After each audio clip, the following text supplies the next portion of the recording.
Hello and welcome to the maiden AI X Factor podcast, pronounced X Factor for those scoring at home.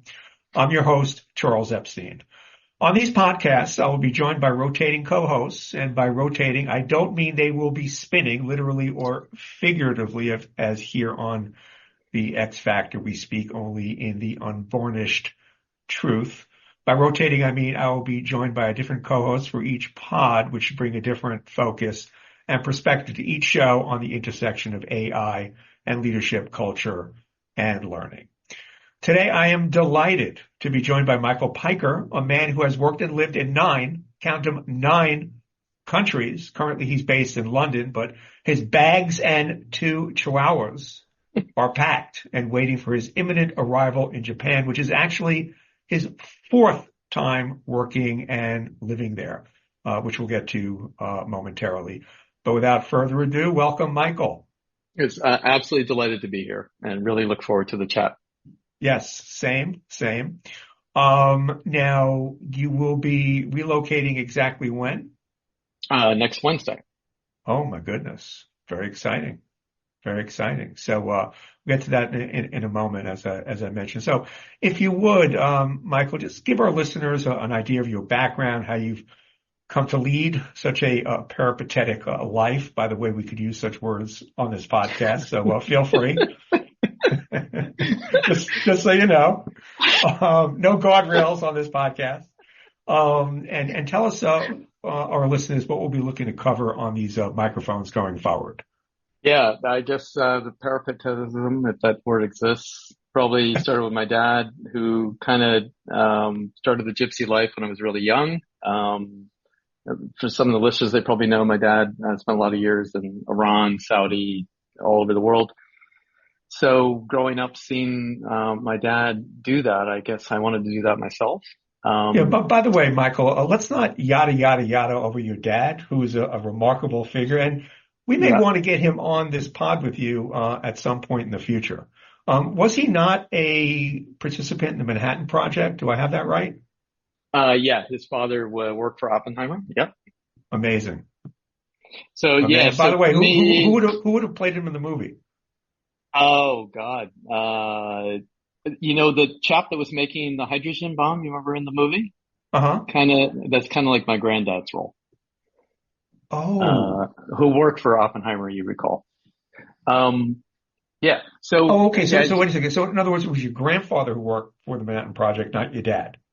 Yeah. So the family moved to Oak Ridge, right? But my father's father, so my grandfather, was on Oppenheimer's leadership team, basically building the plutonium and the stuff, the chemical makeup of the bomb. And they were there for about 2-3 years. So he couldn't tell the family, obviously, until the day of Trinity test what they were actually there for. Amazing.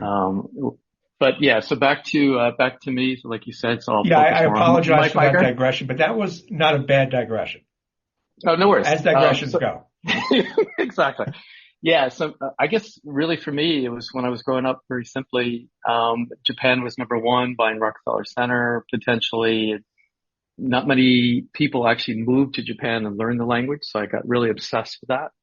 And that kind of started my journey in studying, living, working there. And then it manifested itself over, as you said, 9 countries, both sides of the table. But I really wanted to be a role model for others by when you move somewhere and you can tell people you've learned the language, you've lived there, it gives you a lot of credibility.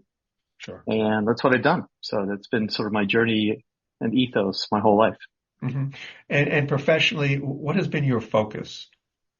Predominantly in the people space, very specifically in reward analytics, things like D&I, plethora of sort of stuff within the people function. Mm-hmm. And then on the consulting side, predominantly with ORC, Mercer, and Buck selling human capital solutions around the world. And then I wanted to go in-house and actually bring it to fruition and just simply being a consultant that just advises on it. Right. And of course, all of this these days converges with AI in some way, shape, or form. Indeed. Yep. Yes, it's very much, as I mentioned at the outset, our focus, the intersection of AI and all of those things. Excellent. So let's get right to it. So of all the places, I'm curious, Michael, of all the places you worked and lived, what country has the best cuisine? I have to start with the most important question first. Yeah. So, everybody's seen Jiro, right? The documentary about the Michelin three-star chef in Tokyo. And I Hmm. think that speaks to, of my 9 countries. Japan, I think, humbly speaking, probably has just the most specific range and depth, historically, as well as breadth of cuisine. I've lived in Japan, I think, 6 years, 3 times so far, and I'm about to go back again. So it just bang for the buck, variety, versatility, delicacy, and sheer taste. Mm. It's just amazing. And I am a major foodie with my husband, and I tried to get into Jiro, that sushi restaurant, but sadly, it's very difficult to get in there. But I was going to ask if you've got any pull. yeah, no, Obama went, but it's a stupid little aside that they lost their Michelin star because it's not Huh? open to the public. It's only through connections, people who know the chef. And so, sadly, they've lost their Michelin stars. But there are Oh, many other good restaurants in Tokyo that are as good as that place.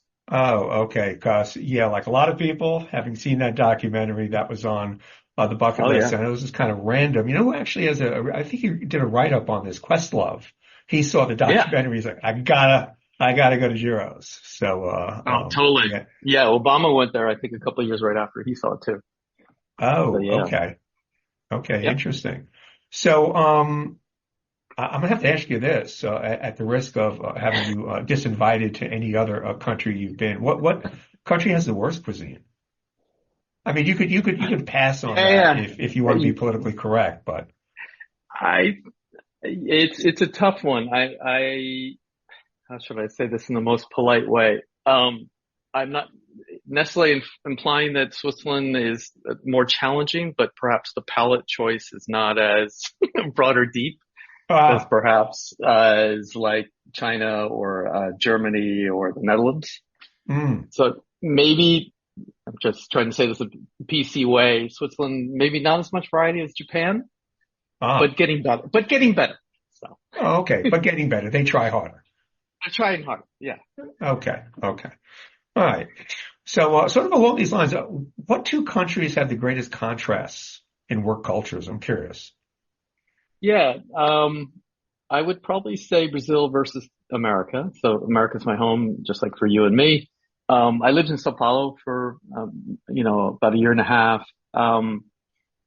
So it's the way you do work versus how much you do work. And I found, and I hate to generalize, but Brazilians are fantastically more adept to some degree, perhaps than my home country about having fun, not taking the work so seriously, but still getting work done, but in a different way. So the Hmm, bursts of productivity, but going to the beach, enjoying the sun, and it's somewhat more laissez-faire and less, perhaps rigid than having grown up in New York and working for tech companies in the Valley, and we know the US system, so I don't need to explain that. But I just find the output is the same, but the way in which you get to the output between the two is very different. hmm, And so if you work smarter and work a little bit less, but have more fun, I just found Brazil and the US can be quite different. hmm. But you have to accept that both are different. And if you meet the end goal, then that's good. So there's no one way to do things. Right, Probably the way right. I can explain it. Sure, sure. No, interesting. What is the one universal truth, vis-a-vis all the places you've been? Could you boil that down? Yeah. I mean, every, all these places I've lived at is that every single country or culture, obviously, there's something they're really good at and well known for. Hmm. We talked about cuisine in Japan. We talked about football and the beach culture in Brazil. America has this incredible entrepreneurial freedom orientation, which is magnificent. But each one of those precepts or things that are the golden nuggets, there's at least one global thing that that country is renowned for. Mm. And I found that regardless of in the challenges, there's something magical about every place I've lived that I'm a better human being because I've been able to spend a little bit of my DNA in that place and appreciate what it gives to the world. Yep. Um, Mm. like By the way, Switzerland, like, fresh air and clean water. It sounds very small and nonsensical, but it's actually really important. Theater in the UK. I mean, I live in London. I'm going to the West End tonight. mm, I mean, it's 5 minutes from my door and it's magical. The country of Shakespeare. sure. So every one of these places, it's somehow illuminated my life, and I really appreciate what they give to the world. Yeah. By the way, I was in London about a year ago, and one place I really wanted to go, which I've never been, is the Globe Theater. One of I've these, been there a couple yeah, times. Yep. yeah, one of these days. They still do productions there, right? They Do do. they? Sam Wanamaker, found it. I saw Othello, I think about a month and a half back when it was sunny one day. No Mm, roof. When it rains, you get poured on. oh God. But it's near Borough Market, near the Tate Modern. They have plays every day, and it's absolutely magical. Do they give it that Elizabethan feel? Yeah, yeah. They have the original ornament with a thatched roof. They've got a stage that's all wooden. The actors go up and down the stage constantly and mill in the crowd. It's very immersive theater. And why, like Stratford, they have the other theater there. I love it. So I go there frequently. Okay, great. Yeah, no, I need to do that the next time I go. So, Michael, let me ask you, what's the biggest change you've experienced in your career? Could be a technology or a location, a business practice, and how did you navigate it? Yeah, so there's probably three angles that maybe intersect. I guess first, I alluded to this rise of Japan when I was younger. And now I think I'm sure all our listeners know that China has surpassed Japan and is certainly taking on the economic throes of the US in terms of competition. So navigating both learning the language, living in China versus Japan, and focusing and pivoting my career to focus more on China has been something I've had to navigate. So that's, I think, a big change. Second, we all know that you've got pre-web, post-web, and now AI. So I've worked in tech companies, for example, where before the web at Cisco, then it came, and now the way we do work is AI enabled. That's been, I'm probably sure for every listener, a huge pivot for all of us to navigate adroitly through that conundrum and that ambiguity. And then finally, I would say is in my own stead in the people function, it started as personnel, which was not really a great acronym, to HR, and now more often than not, it's called the people function. And even the head used to be the chief of personnel. Now it's chief HR, and the recent is chief people officer. So, these three things, at least for my career, I've had to constantly pivot, navigate, deal with ambiguity. But to remain relevant, you got to pivot, and you've got to accept that change will always happen. So If that makes embrace ambiguity is a sense. central Exactly. lesson to be drawn. As we move into the AI portion of this conversation, you've had such a fascinating life thus far, Michael, so we had to get through some of that before we get into the Sure. AI stuff. So if you would cite one thing about AI that excites you and one thing that terrifies you. Yeah, so most of us are aware of Jeffrey Hinton and Sam Altman, all these names that are kind of the ethos. I guess what excites me is this whole manifestation of what are called LLMs, or large language models, right? So a lot of acronyms in AI. Basic thrust of my point here is that LLMs are becoming as big as a data lake as the human brain. So what really excites me, it won't be human-like, obviously, in its expression, but the data lake to draw from, to draw insights through AI, draws from a data set that eventually will be as big as our brain. And for me, that's just profound. It just, the scale, uh, the complexity and the ability to exponentially grow at scale year over year over year is just, it's mind boggling. That really, really, really excites me. Okay, because that also could be the thing that terrifies you.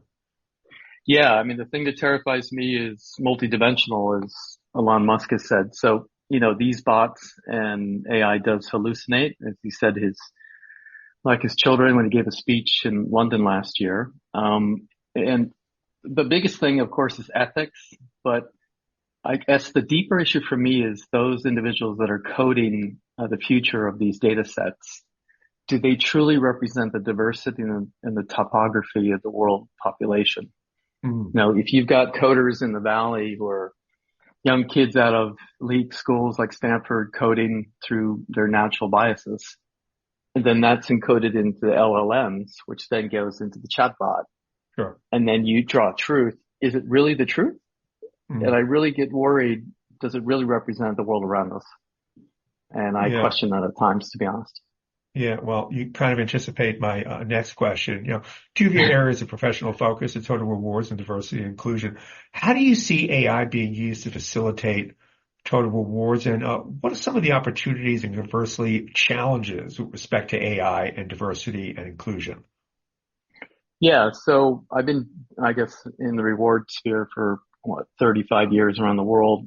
The things that most excite me and the challenges is, very simply simple things like personalizing your pay, the ability to choose, monetarily, physically, and even notionally how you want your pay to be paid to you. You want not just flexing your benefits, but what's exciting is, enumerating the cost and archetyping the way in which it's given to you in a different way. Other simple things like leveling and job valuation and how you price jobs, how you do grading, how do you navigate, if you will, using large language models to market price scraping public data because of pay transparency changes now. Anybody at their fingertips can price a job. And that means the employees are probably as informed as the HR department to obviously archetype what these things should be. So that excites me. The challenge is, again, is the data correct? Is it relevant? Is it timely? And is it factually true? Right. In the D&I space, which I recently led at Flutter, and it's obviously an issue I'm deeply passionate about being a gay man, is the simple things like how do you run gender pay analysis, or how do you ensure that there's more female participation in your leadership at the top of the house? The analytic rigor that AI can bring to look at a large language model, then look at correlation, and then look at modeling to use evidence to drive outcome. And these large data sets are incredibly strong at supplying the intelligence to bring the D&I agenda to fruition. So simple examples, like I said right now, in rewarding D&I, and so many others beyond the people function. But these are two examples. Yeah, excellent. And by the way, responsible AI, which is all about mitigating bias, promoting Yep, inclusion, transparency, and so forth, is going to exactly. be a major focal point of this podcast and AIX, the AI exchange on HR.com generally. So I'm sure we're going to have some of those conversations and others we bring in. Those are going to be really fascinating conversations and bring a variety of perspectives to that. If you could automate one aspect of your job with AI, what would it be? And what's the one thing you'd never want AI to take over? Great question. So probably, both personally as well as the company, when I lead, for example, reward my new gig at Shiseido in Japan globally, is the pay cycle. So everybody hates, you get the annual pay review for inflation, your performance. If even to a stronger degree that managers are emboldened and given all the various facets of equipping them to be able to do this task without HR being involved at all.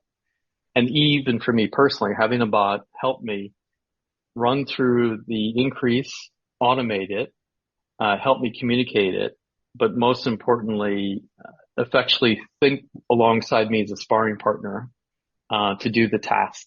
That would be something that I think a simple thing like that, if we can automate that to death, that would make a lot of people happier. What's the one thing you'd never want AI to Oh take yeah, over? right. So never take over is a performance conversation, as I'm sure our listeners might agree, is you can't leave that to a chatbot to have a constructive feedback session with frequent check-ins where human to human interface is required and to give constructive feedback as well as role playing, situational analysis. It's really hard, and no one should even consider automating that. That's very, very deeply personal, deeply coaching led, and I think it really a human intervention is required at all times. I don't know what you think, Charles, but Yeah, I think you and I have discussed. I know I've had several conversations about this idea of dialing in AI, which is essentially calibrating the technology piece, using AI to be more productive, to be more efficient, but also making it always human centric, and having these precisely. two things in balance at all times. I think that ultimately is going to be the biggest challenge. In the AI augmented workplace of the future, Michael, what do you think will be the most sought after human skill? Context. So, for example, leadership and culture, a big focus for the area that you're working on in this sphere. That cannot be supplanted by a bot or tech. It's a human intervention. So think about just a simple cultural imperative to build the right cadence, culture, inclusivity, to build a workplace that's truly embracing and inclusive. That can't be done by a machine. Hmm. There's obvious points, but if you think about workplace of the future, focus on the areas of the human interaction that can never be supplanted. Constant coaching and dialogue, like we said, role modeling, hiring processes at the final stage for the final decision tree, and leadership acumen, right? So you've got curated LMS platforms, but with AI on top now, you can create self-curated learning paths, but you first need to define what good looks like, perhaps with your manager, before you go down the AI curated path in the learning management solution. And that again can't be supplanted purely by tech alone. And so I'm very nuanced, but it's the nuance.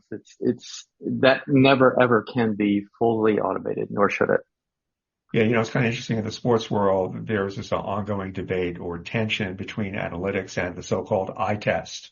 I suppose Ah, to some extent we're talking about, the eye test and some of the qualities that go into that. Maybe it's not just being sort of discerning on a human level, but maybe mm, empathetic, the ability to read cues. mm, mm. Exactly. So, and the visualizations, right? So reading body language, reading cues, knowing when to pause when people need to express themselves. Like for example, tomorrow I'm going to Wimbledon, right? So you have Oh, an AI bot that can look, right, a ball being in or out.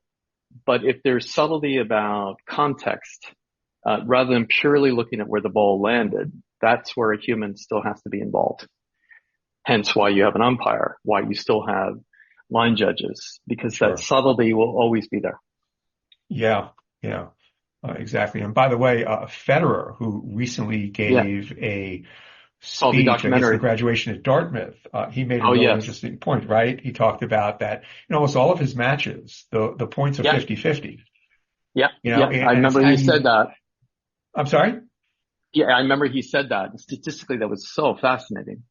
Yeah, and it's how you manage that, and how does technology process that? I mean, it's ultimately a very human thing, how you process that information, how you use it, and the human element that he brings to the court to work through that. Really fascinating. But I'm really Mm. jealous because I Hmm. happen to look at the schedule for tomorrow, and there are going to be some excellent There are. matches. Sinner is playing. I think Alcaraz is Yes. playing.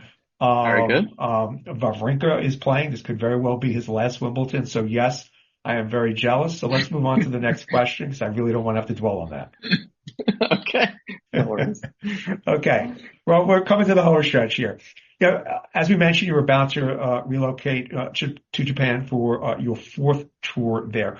Tell us something about the people, the business culture there that will surprise us. And feel free, by the way, Michael, to touch on the new gig. I'm curious about that.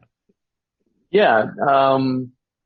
So first of all, to get your stuff to Japan takes 4 months, not 1 month, because of unfortunately geopolitics. So that surprised me because it goes down the Cape of Good Hope, Singapore. So just getting stuff into the country it takes a lot longer than I thought. But wait a second. I understood you told me that you're shipping your two chihuahuas there. How does that work?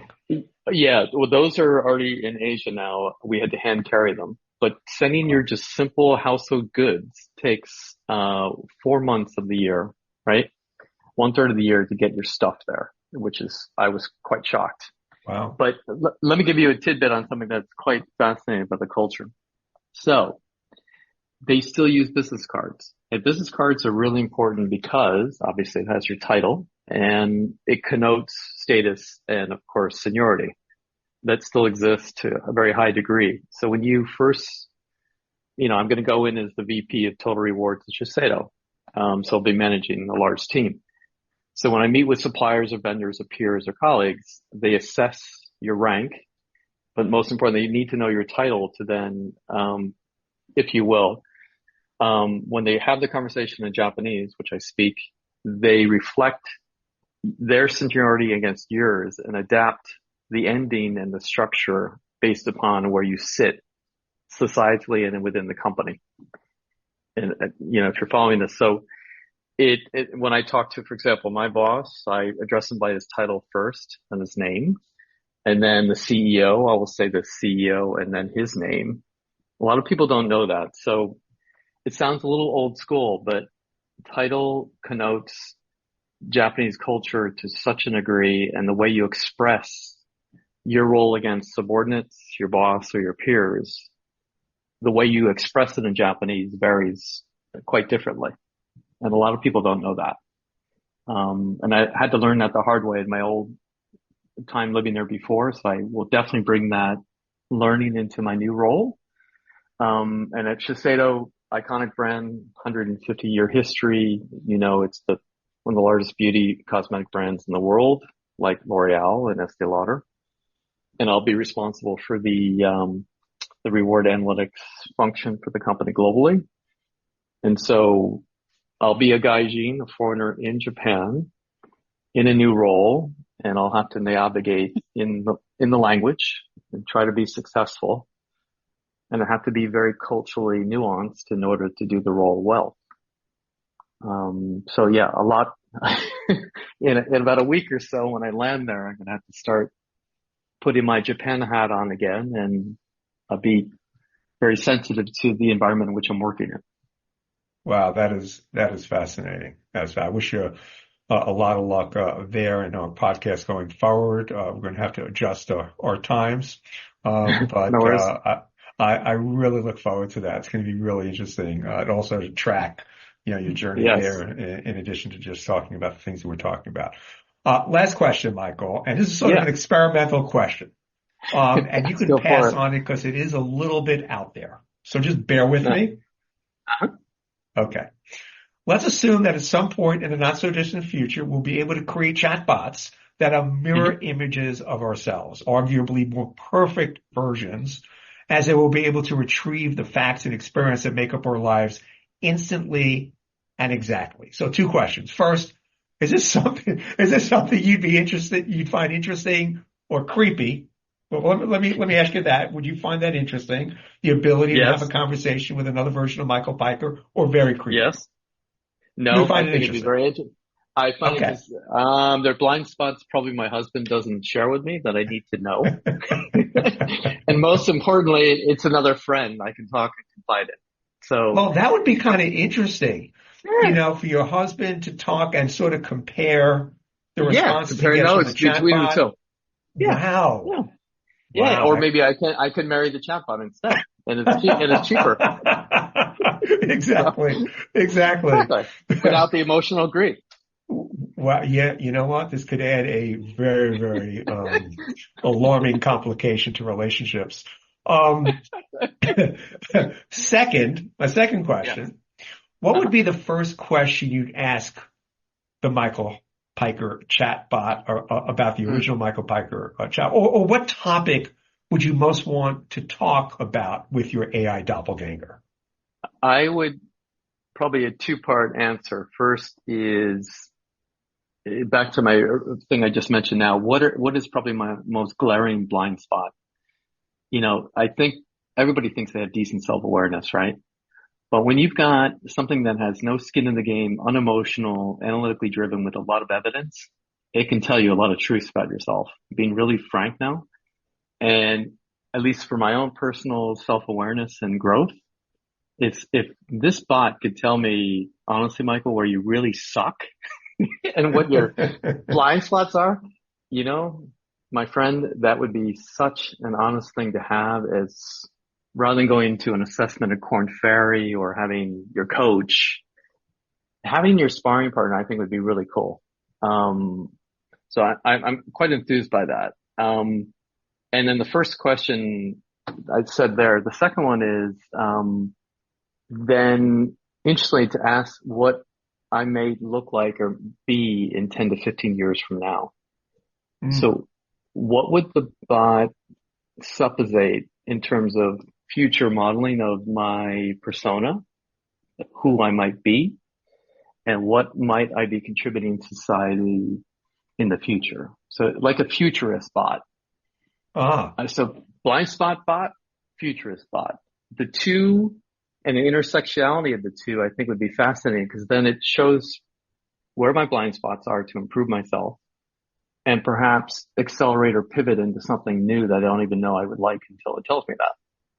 I think that would be super cool. yeah. Well, you I know don't know. What do what? you think? I wasn't sure I was going to ask this question, but based on your answer, I'm glad I did. Yeah. So And your response is a lot deeper than mine. I'm assuming that your AI doppelganger would have the same interests, frame of reference, tastes, maybe a sense of humor. exactly. If you spoke Yeah. multiple languages, it Sushi. would also speak those languages at roughly the same level of proficiency. I'm assuming it would be less moody and more agreeable. Yes. Yes. But my immediate thought, oh, gee, I'm a movie